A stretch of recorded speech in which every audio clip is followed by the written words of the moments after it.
Good morning, wild things. It's Monday, May 12th, and if you thought the weekend was wild, just wait till you hear what the headlines dragged in.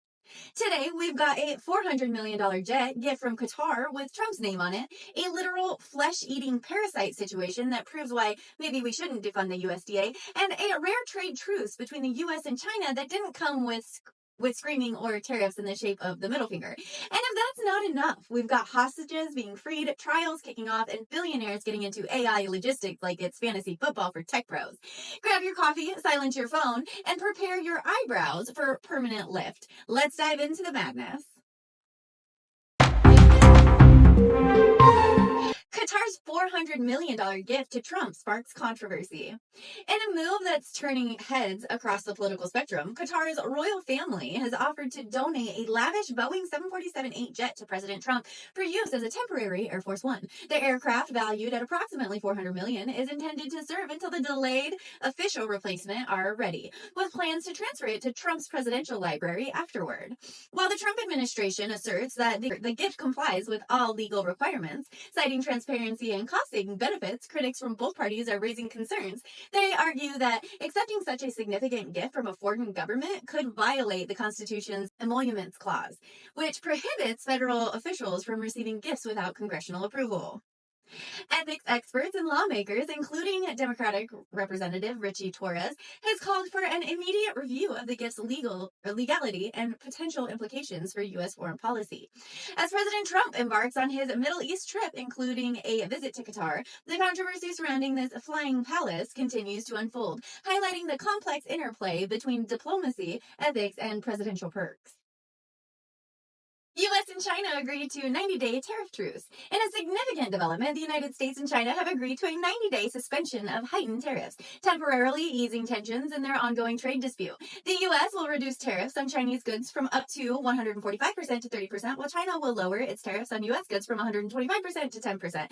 The agreement follows constructive negotiations in Geneva aimed at improving trade relationships and avoiding further economic fallout. The temporary truce has been welcomed by global markets, with stock indices and oil prices experiencing notable gains. Analysts view the agreement as a positive step towards de-escalating trade tensions and fostering renewed dialogue between the two economic powers. While the agreement marks a significant shift from recent trade conflicts, it is important to note that reductions are temporary and further negotiations will be necessary to address underlying structural issues. Nonetheless, the move signals a mutual commitment to avoiding economic decoupling and working together for a more balanced trade relationship. USDA closes border to combat flesh-eating parasite amid budget cuts. In a bold move to safeguard American agriculture, the U.S. Department of Agriculture has suspended imports of live cattle, horses, and bison from Mexico. This action comes in response to the alarming spread of the New World Screwworm, a parasitic fly whose larva feasts on the living tissue of warm-blooded animals and occasional humans. Oof.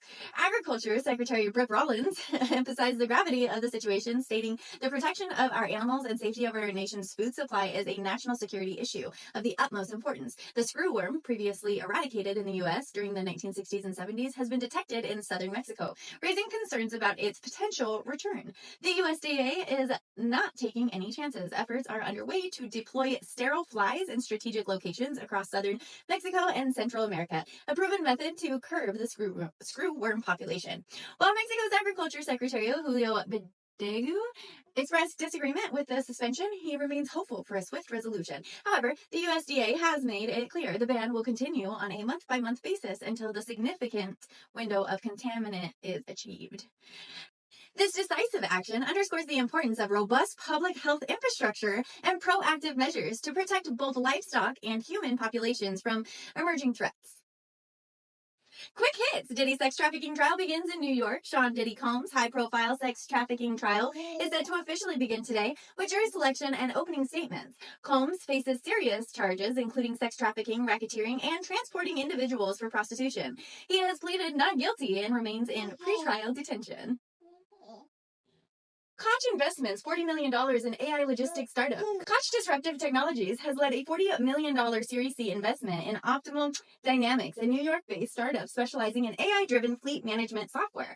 The technology aims to optimize trucking operations, potentially boosting weekly revenue per truck by up to 24%.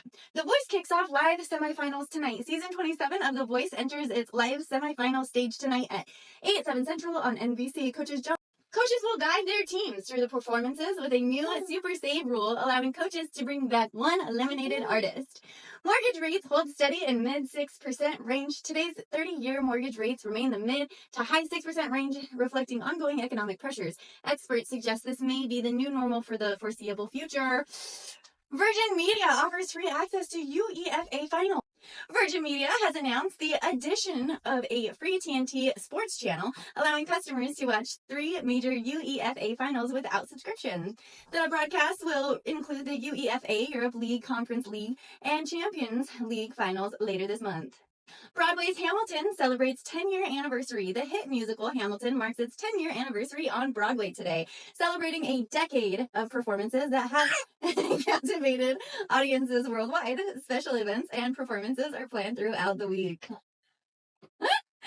Tell me something good. Eden Alexander coming home. Let's end today's chaos with something that actually restores a little faith in humanity.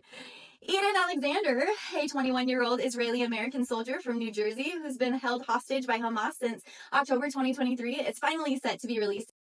After months in captivity and tireless diplomatic efforts, a deal brokered by the U.S., Qatar, and Egypt has brought us here. President Trump confirmed the release on his social platform, calling it a significant breakthrough. U.S. envoy Steve Witkoff is already headed to Israel to oversee the handoff, and Israel has agreed to temporarily pause in military operations to ensure Eden's safe return.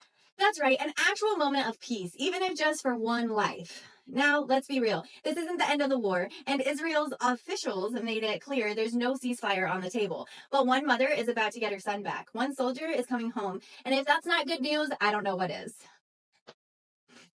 And that's your Monday Meltdown, served with receipts, resilience, and the kind of side-eye you can't fake on TV. From diplomatic plot twists and biosecurity drama to actual good news about a hostage coming home, this cast had rage, honey, we laughed, we gasped, we almost believed in bipartisanship. Don't forget to like, follow, and subscribe because the news isn't slowing down, and neither are we. And hey, hug your mom if you forgot yesterday. She always remembers. See you tomorrow, you brilliant, chaos-ready unicorns. Are you going to say bye? No, just pull my hair. Ah! Who is that? Is that Mr. B? Mr. B. It's a Mr. B. That's a Mr. B. Mr. B. Mr. B.